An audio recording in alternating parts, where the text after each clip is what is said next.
السلام علیکم ورحمۃ اللہ وبرکاتہ۔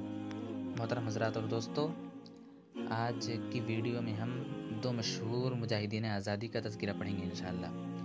پہلے مجاہد آزادی کا نام ہے ڈاکٹر ذاکر حسین۔ یہ بھی کافی مشہور ہیں اور ہندوستان کے سابق صدر جمہوریہ رہ چکے ہیں۔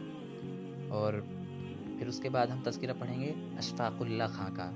یہ بھی ظاہر سی بات ہے جانے مانے مجاہد آزادی ہیں، شہید وطن ہیں، اور یہ بھی محتاج تعارف نہیں ہے۔ آئیے سب سے پہلے ڈاکٹر ذاکر حسین کا تذکرہ پڑھتے ہیں۔ مجاہد جنگ آزادی ڈاکٹر ذاکر حسین۔ ڈاکٹر ذاکر حسین صاحب کی پیدائش 8 فروری 1897 میں حیدرآباد میں ہوئی۔ وہاں سے آبائی وطن فروخ آباد لوٹ آئے۔ اسلامیہ ہائی اسکول اٹاوہ میں تعلیم حاصل کرنے کے بعد اعلیٰ تعلیم حاصل کرنے کے لیے علی گڑھ چلے گئے۔ 1925 میں شیخ الہند مولانا محمود حسن کی سرپرستی میں مولانا محمد علی جوہر، حکیم اجمل خان، ڈاکٹر انصاری اور مولانا ابوالکلام آزاد جیسے لوگوں کے ساتھ کانگریس کی تحریک میں شامل ہو گئے اور وطن کی آزادی کے لیے کام کیا۔ ڈاکٹر صاحب نے جرمن کی برلن یونیورسٹی سے معاشیات کا تحقیقی مطالعہ کر کے ڈاکٹریٹ کی ڈگری حاصل کی تھی۔ جامعہ ملیہ کا ادارہ جو علی گڑھ سے دلی منتقل کر دیا گیا تھا، ڈاکٹر ذاکر حسین صاحب کو اس کا وائس چانسلر بنایا گیا۔ وہ اس عہدے پر 22 سال تک فائز رہے اور کافی ترقی کے مواقع پیدا کیے۔ گاندھی جی کو معلوم تھا کہ ڈاکٹر ذاکر حسین ایک نئے طریقۂ تعلیم کا تجربہ کر رہے ہیں۔ انہوں نے اس طریقۂ تعلیم کا نام بنیادی تعلیم رکھا اور بنیادی تعلیمی کمیٹی کا صدر ڈاکٹر صاحب کو ہی بنایا گیا۔ ذاکر صاحب ایک عمدہ معلم تھے۔ وہ معلمی کے پیشے کو بہت عزت کا پیشہ خیال کرتے تھے۔ ڈاکٹر ذاکر حسین صاحب نے تعلیم پر بہت سی کتابیں لکھی ہیں اور ابو خان کی بکری جیسی نصیحت آمیز کہانیاں بھی لکھی ہیں۔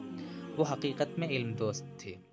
نگاہیں کاملوں پر پڑ ہی جاتی ہیں زمانے کی، نگاہیں کاملوں پر پڑ ہی جاتی ہیں زمانے کی، کہیں چھپتا ہے اکبر پھول پتوں میں نہا ہو کر۔ کانگریس نے ذاکر صاحب کی قابلیت، علم دوستی اور حب الوطنی کا خوب فائدہ اٹھایا۔ 1952 میں انہیں بہار کا گورنر بنا دیا گیا۔ بہار کی ترقی میں انہوں نے 4 چاند لگا دیے۔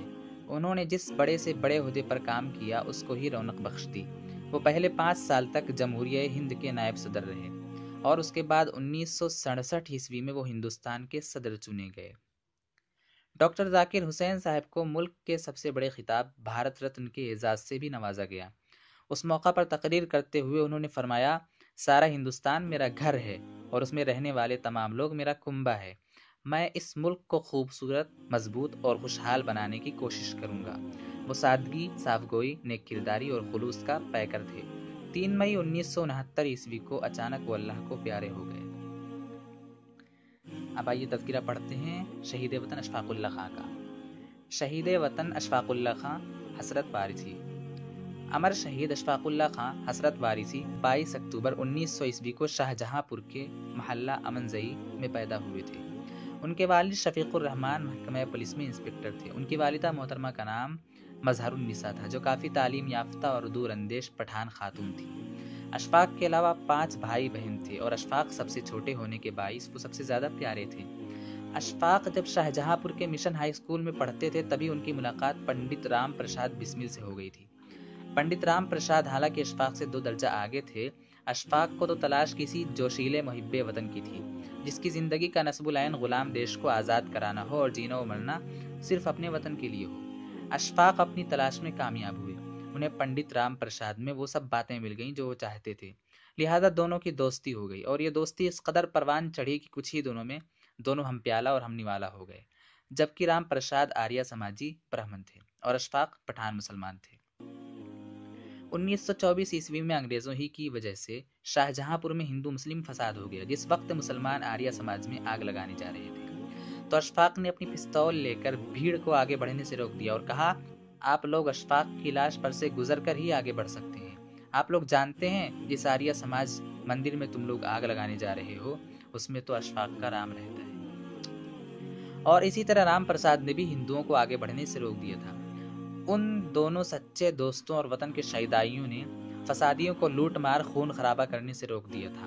اشفاق اور پنڈت رام پرساد کی مثالی دوستی تھی۔ مسلمانوں کو اعتراض تھا کہ اشفاق ہندو ہو گیا ہے، جبکہ ہندوؤں کا کہنا تھا کہ رام پرساد مسلمان ہو گیا ہے، کیونکہ دونوں ایک ساتھ ایک ہی تھالی میں کھانا کھاتے ہیں۔ ان گمراہوں کو کیا پتا تھا کہ دونوں سچے انسان بن گئے ہیں۔ بقول اقبال، مذہب نہیں سکھاتا آپس میں بیر رکھنا، مذہب نہیں سکھاتا آپس میں بیر رکھنا، ہندی ہے ہم وطن ہے ہندوستان ہمارا۔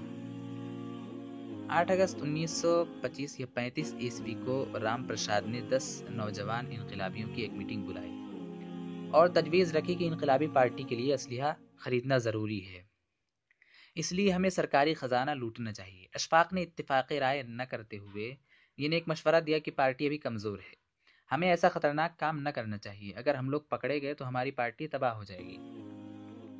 اشفاق کی صلاح کو اشفاق کی کمزوری سمجھا گیا اور ساتھیوں نے انہیں بزدل اور ڈرپوک تک کہہ ڈالا۔ تب اشفاق کو بھلا یہ بات کیسے برداشت ہوتی؟ 9 اگست 1925 کو جن 10 انقلابیوں نے سرکاری خزانہ لے جانے والی سہارنپور پیسنجر گاڑی کو لکھنؤ سے کچھ فاصلے پر کاکوری اسٹیشن کے قریب اس ٹرین کی زنجیر کھینچ کر درمیان میں رکوایا تھا، وہ اشفاق ہی تھے۔ انہوں نے خزانے کے آہنی صندوق کو نہ توڑ ڈالا ہوتا تو خزانہ لوٹنے کی اسکیم ہی فیل ہو جاتی۔ آخر کار اس کا وہی نتیجہ نکلا جس کا اشفاق نے پہلے سے ہی اشارہ کر دیا تھا۔ صرف چندر شیکھر آزاد کے دیر سویر سبھی لوگ گرفتار کر لیے گئے تھے۔